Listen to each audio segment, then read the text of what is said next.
Commando, our notorious punching bag for just about every stream, video, or other form of media we could really get out there. His default loadout is probably some of the worst in Risk of Rain 2. For starters, you have double tap, which is his only primary, so you're kind of locked into that one. I'd say it does as much damage as a pea shooter, but I'm pretty sure the Plants vs. Zombie character would be offended if I said that. Phase round, Commando's default secondary, fire a piercing bullet for 300% damage and deal more damage for every enemy that it passes through. On paper, this sounds good, and Commando does lack a lot of AoE. However, enemies have to be in a straight line for this to work, and currently, with Seekers of the Storm having a weird bug that makes all projectiles that pierce through things go upwards, there's almost zero chance you're ever going to be able to hit enemies with this. It also has a 3-second cooldown, so its DPS is even lower than double tap. Tactical Dive, his default utility, is a simple roll. That's all it does. You just roll a little bit. One very odd quirk for this ability is that if you roll and you have Visions of Heresy, which replaces your primary ability, it for some reason resets the cooldown of Visions of Heresy, so you have a full reload every time you roll. That's like the one good thing about it. Then we have Commando's Special, which is Suppressive Fire. You fire 6 bullets that all stun and deal 100% damage per bullet, and this increases with attack speed. One thing to note about Suppressive Fire, and especially in Seekers of the Storm, is that in Seekers of the Storm, they updated the way that stuns work, so they now stack on each other, which is why you might notice that the AI is breaking. It's actually not breaking, it's just the stuns are lasting a very long time, and therefore Suppressive Fire is even better now. So that's default Commando. Let's look at alternate Commando. Phase Blast, fire 2 close range blasts that deal 8 times 200% damage total. This is a great ability for Commando because this is the only single target damage he's really going to have. Think of it as a shotgun blast up close, and definitely the skill you should be using for your loadout. Then for his utility, we have Tactical Slide, another option that you should be using. Not only does Tactical Slide allow you to shoot while you're sliding, and increases distance with movement speed items, you can also use it to gain some verticality, because when you jump and use this ability,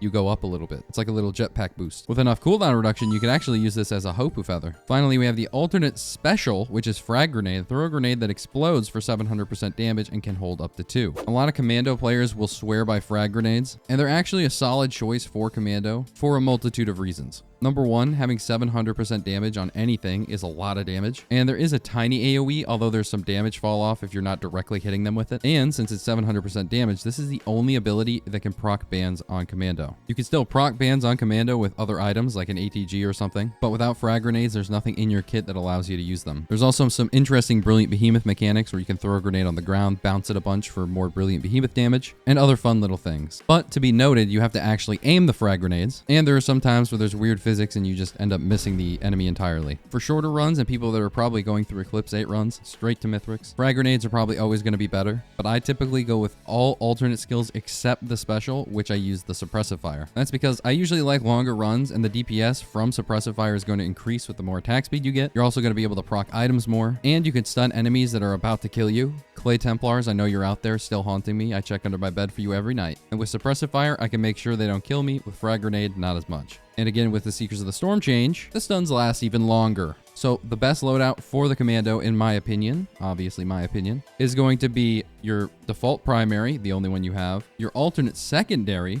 which is Phase Blast, your alternate utility, Tactical Slide, and your default special, Suppressive Fire. And of course, for the skins, is Monsoon Unlock, taking him from baby to daddy. Okay, I spoiled you with that section on Commando, going over each ability. We're not going to be doing that for the next couple survivors, but if you like that and want me to do that, I could do that in the future, but only if you like it. Smiley face. So let me know in the comments and subscribe now.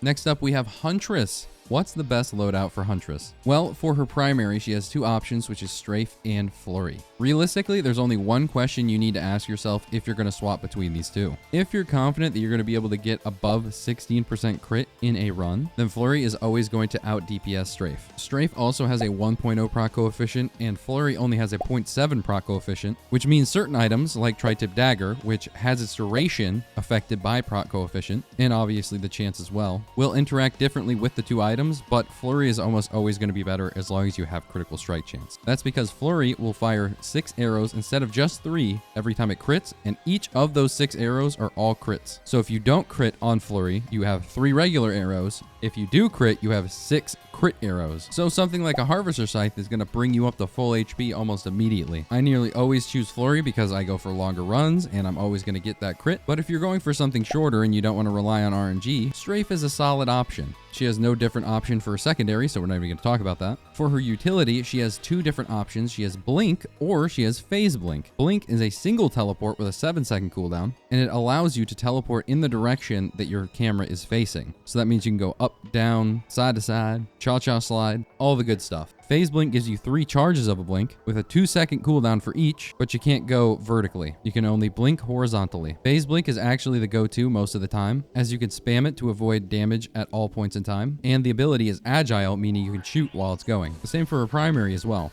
For Huntress's special, we have Arrow Rain or we have Ballista. Arrow Rain is the AoE ability, which isn't really needed for Huntress. She already has a secondary which deals with AoE enemies very well. And typically the problem that you have when you're playing Huntress is not being able to single target damage enemies, which is where Ballista comes in. Ballista fires 3 bolts that each do 900% damage, which pairs well with things like Renald's and Kajaro's band, and allows you to burst down that one enemy that you just couldn't take care of, which is especially handy considering you can't really target enemies with your primary since it's an auto target thing. So here's the best loadout for the Huntress in my opinion.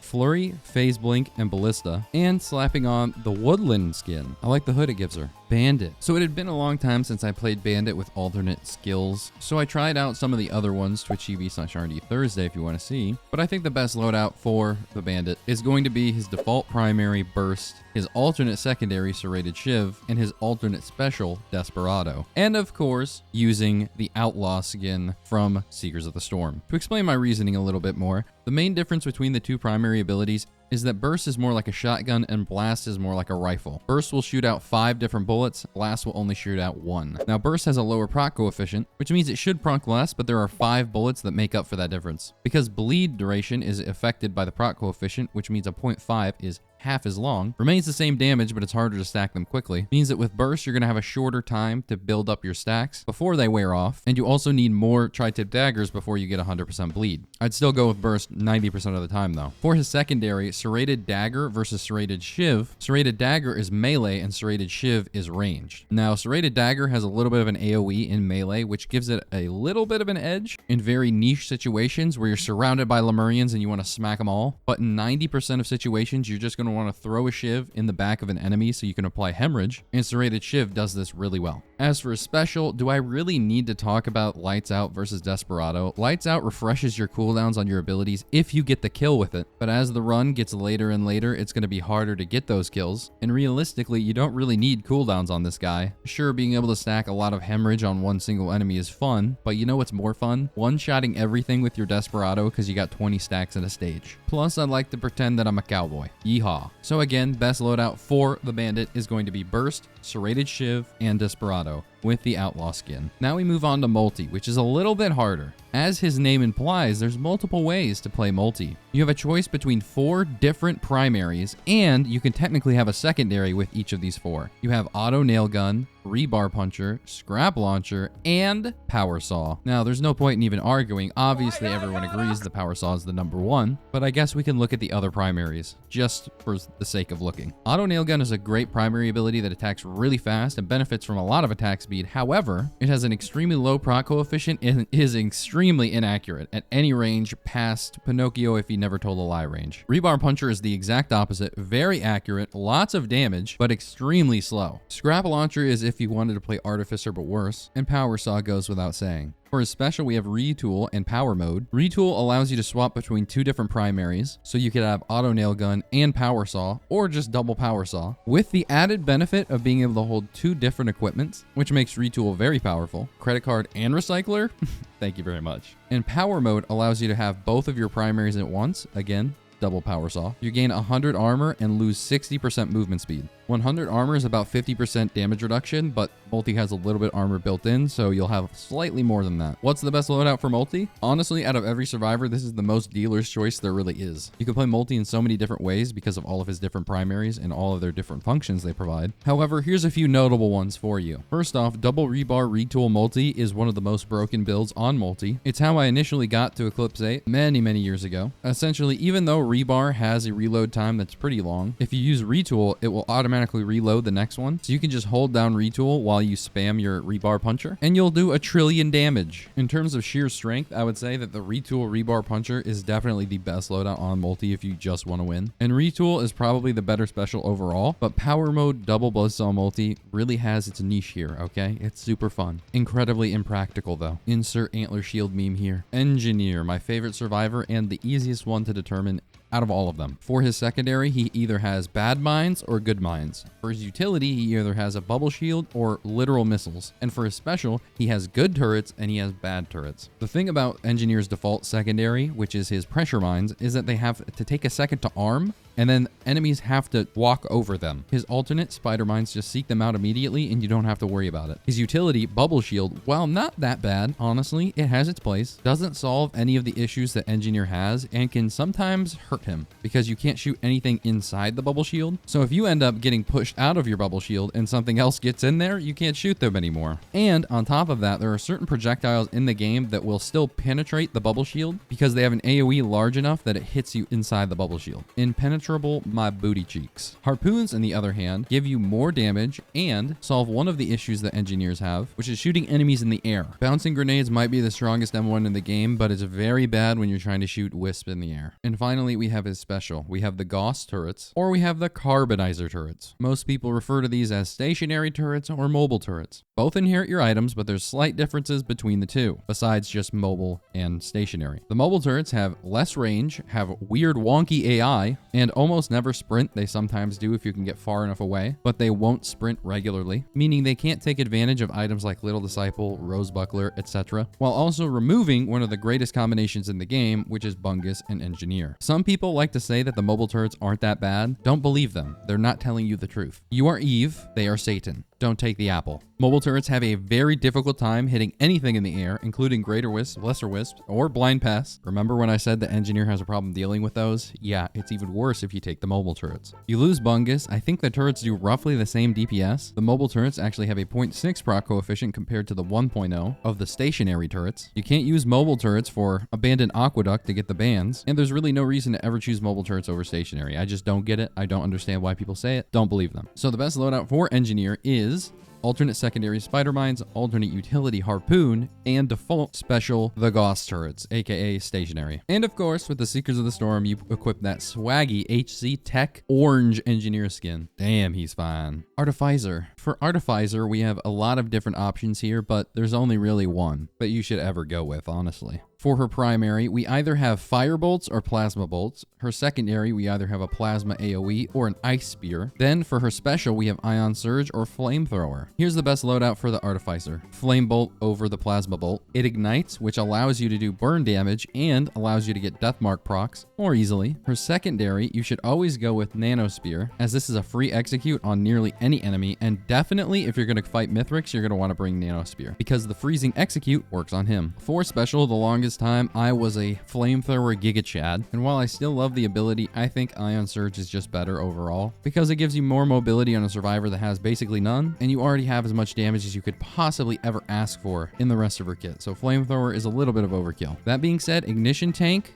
whoo-wee, flamethrower turns the F up. So I would not fault you if you decided to use flamethrower. I'm just saying Ion Surge is probably better overall. And of course, we use the Seekers of the Storm skin Meridian because that shit looks amazing.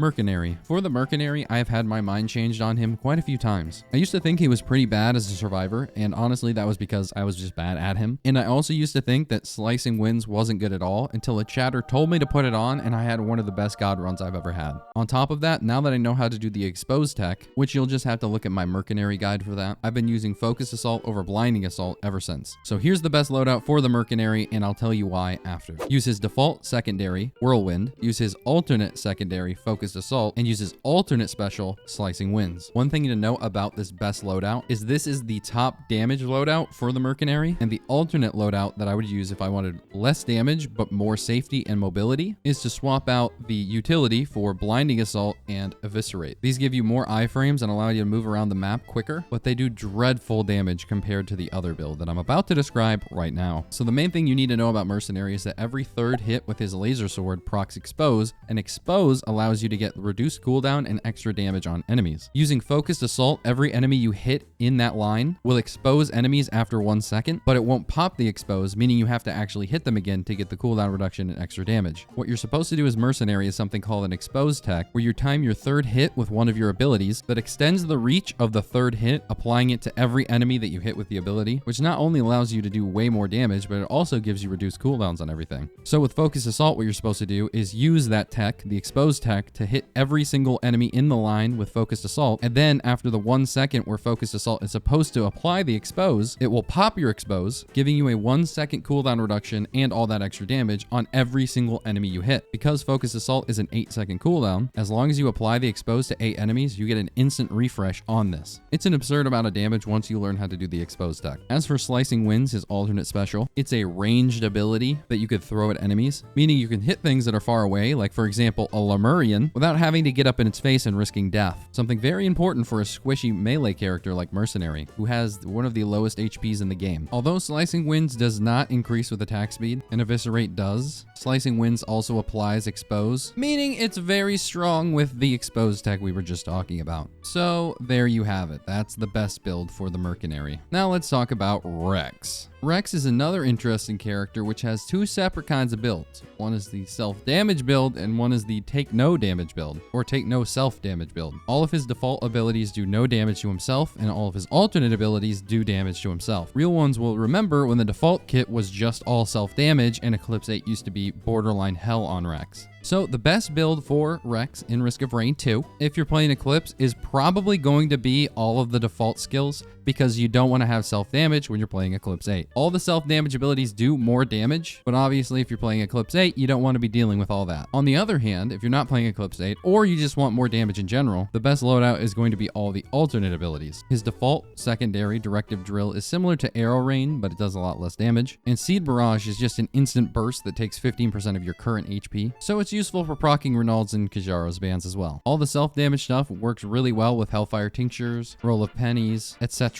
So that build has a lot of synergy with a lot of other items. But again, it depends on what you're looking for. If you're on Eclipse 8, you're probably not going to want to select that self-damage build, but what do I know? Some of you are masochists. Loader. I hardly knew her. Now, I don't play Loader that much, and honestly, not the biggest fan of Loader in general. So take everything I say here with a grain of salt, a heavy dose of salt. For the most part, if you want the best Loader build, I would say basically every single alternate ability is going to be better. Her alternate secondary actually does damage. Her alternate utility does AoE, and her alternate special allows you to slam down and do a bunch of damage really quickly. That being said, the default kit allows you to move around a lot more quickly, and you have a lot more control over what you're doing. Using her default secondary, Grapple Fist, allows you to actually use Wisp to move around, whereas if you use Spike Fist, it's going to pull the Wisp towards you. Her default utility can be charged, so you only have to release it when you choose to, and her alternate Thunder Gauntlet just immediately goes as soon as you charge it up. Pylon is definitely weak in terms of damage, but most people, when they play Loader, use it to move around the map, whereas Thunder Slam is just going to do a whole bunch of damage. For the average Loader player that's just going Oonga Boonga, want to smack things, the best loadout is definitely going to be all the alternate skills.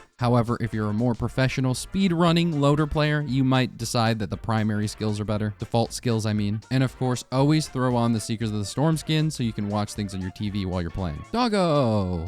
Acrid. Acrid is the only survivor where you can actually choose which passive you want to use. And in the community years ago, there was a little bit of debate whether or not Blight was better than Poison. Highly controversial topic. That being said, let's rip the band-aid right off and just say Poison is 10 times better than Blight in just about every scenario. After taking a break from Risk of Rain 2, I was thinking to myself, was Blight actually that much worse? I had a little self-doubt, a little, gaslighting, some might say. So I went back, checked the ancient text, and even saw Cap's video comparing, scientifically might I add, the Blight versus Poison builds. And while I recommend you check out the video for yourself because it's pretty good, the general idea is, unless you have a very niche scenario where you have a lot of cooldown reduction and you're blazing through these runs as quick as possible, Poison is better in every situation other than that. And if you were to keep looping even in that niche scenario, Poison would still have beaten Blight. Nothing beats the old spit and dip build, not even the bite and fight. For secondary options, we have Neurotoxin and Ravenous Bite. For utility, we have Caustic Leap versus Frenzied Leap, and the choices between everything is pretty simple. So the best loadout for Acrid in Risk of Rain 2 is using Poison, Neurotoxin, and Caustic Leap. Poison, obviously, because it's better than Blight. Neurotoxin, because you need to be able to hit enemies in the air and consistently keep up poison. And Caustic Leap, because it's a shorter cooldown if you're not hitting enemies. Frenzied Leap has a cooldown reduction if you hit multiple enemies with it, but typically Acrid players are going to be using the utility skill to move about the map. They're not going to be jumping into things as much. As for skins, honestly, you could use Iguania. I think it's pretty cool. Or you could use Albino. You could use whatever you want. Acrid's just a good boy. One final note before we move on. I do love a good Ravenous Bite build, and that's the build I usually run. Not because it's good. It's actually worse, but it's more fun. Next up, we have the Captain, some say. Really, the only options you have for the Captain are his utility and his beacons. Obviously, you're going to be using Diablo Strike and the hacking beacons, along with the Admiral skin, or I will allow you to use the Seekers of the Storm skin just because of the face, even though you don't really see the face when you're playing. Why the Diablo Strike? I remember that a lot of people thought this was a meme build when you first run it, but the thing is, the Diablo Strike does so much damage and it can insta-kill bosses all the time. Plus, the long wind-up time allows you to bait all the enemies you really want to inside the little circle. So even though it's kind of inaccurate, you could always just run all the enemies into it like it's a COD Zombies game. Hacking beacons should go without any explanation required. Not only can you use this on any chest you want, and you have 2 of them, you can also use it on Shrines of Chances, which gives you 0 cost for the rest of that Shrine of Chance. And you could use it on a legendary chest to get a free legendary at the beginning of every stage where there is a free legendary. There are some funny meme builds you can run with the other ones. Beacon Resupply is often used if you're going to be running a Squid Poglet build, a Fireworks build, etc. Shock Beacon can shock all the enemies on the map, which is pretty useful, I suppose. And of course, Beacon Healing is like a miniature version of Bungus, or I suppose a larger version of Bungus, depending on how many stacks you have. But if you're going to be running that, just play Engineer. Railgunner? I hardly know her. The best build for the Railgunner is going to be running her default secondary, her default utility, and her alternate special. Her default secondary does more damage, but you have to scope in and reload each time, although having backup mags increases the amount of times you can shoot in that mode, while the alternate version allows you to shoot as many times as you want. There's not really a benefit in using the alternate one other than you want to shoot a lot of times because you lose the extra damage you get from a reload. A perfect reload giving you 500% extra damage. The Railgunner's default utility is what you use for mobility, and the Polar Field device is essentially just an effigy of grief, a troll. As for her special, although I prefer using the default special, Supercharge, because it has a 3.0 proc coefficient and it does a lot more damage, it also disables all of your weapons for 5 seconds, which decreases with attack speed, which is nice. And the alternate version allows you to freeze enemies, so it's essentially an execute that, yes, works on Mithrix and it doesn't disable your weapons. So I'd say this is the best build, but I'd still run Supercharge personally, because I'm all about big numbers and ATG procs, baby! Void Fiend. LOL. The Seeker. Ooh, hardly knew her too. The only option you have here is her fist or her balls. It's hard to even say that sentence out loud, but you should definitely be using her alternate secondary, Soul Spiral, to give you the balls that allow you to get temporary barrier, because her strongest ability, Sojourn, works really well with Soul Spiral and allows you to do a bunch of damage. No hate on Unseen Hand, but the balls are just that strong. Now we have the False Sun, whose only option is between 2 specials. Now the best loadout for the False Sun is definitely going to be rocking the Laser of the Father, the default special, unless you plan on looping a whole bunch, in which case you swap over to Laser Burst. Why is this? Well, Laser of the Father is actually a really good special ability and carries you through a lot of the game just by using that. Laser Burst, on the other hand, is a really terrible special ability that does very little damage at all. For some Providence-forsaken reason, it doesn't even crit. However, the utility you get out of this ability comes from the fact that it refills your stocks of growth, or lunar spikes really, by 30%. And as you gain growth stacks, you also gain stocks of Laser Burst. Initially, not only is Laser of the Father going to be doing more damage and just a better overall special, but it's also going to give you more lunar spikes back. But once you get like 2 growth stacks, I think Laser Burst beats it out. And finally, we have Chef A. This video is done before the Chef rework, so whatever they do to him in the future, I'm not sure. However, I believe currently right now that the best loadout for Chef is to keep his default special, Glaze. Why is this? Well, there's a lot of reasons. Firstly, if you run Glaze, you're going to be able to proc Deathmark almost immediately because it applies a weakens, and you have Seer, which applies an Ignite, so boom, you have 2 right there. Secondly, it's an ability that does extra damage, and it's a ranged ability, although it's not the easiest to to aim, but still it's an extra ranged ability which does a bunch of damage and slows and weakens enemies. And an added benefit of having another ability is that it adds to Chef's Kiss, his passive, which gives you extra healing. If you replace Glaze with the Yes Chef, you're going to have less opportunity to get the healing orbs. Now, I don't think the Yes Chef is a bad ability, and initially once I tried it at the beginning, I was thinking that maybe it would outperform Glaze, but after I swapped back from Yes Chef to Glaze again, I was like, no, Glaze does feel a lot better. Yes Chef does reset cooldowns of your abilities, it boosts your other abilities, so you can do a crazy burst damage boosted dice attack, the caveat being you have to be inside the enemy when you use it, but it's got a 15-second cooldown and I don't think it really gives you that much utility. This one I'm not 100% sure on, and Chef's getting reworked anyway, so I don't really care. Skill issue or not, use whatever one you want. I highly recommend you try it out for yourself, but I'm going to go ahead and say that Glaze is the best loadout for him. I also use his default skin if that tells you anything about me. Just make sure whatever you do to pick up Antler Shield on all of these survivors. And that's it. That's the best loadouts for every single survivor in Risk of Rain 2. What does everybody think? Do they agree? Do they disagree? I'm open to feedback on everything but the Engineer and Desperado. Those two things I'd die for. Maybe Acrid and Blight. Let me know if you like videos like this and maybe I'll make more. Haha. Like and subscribe. Swagmoney69 signing out.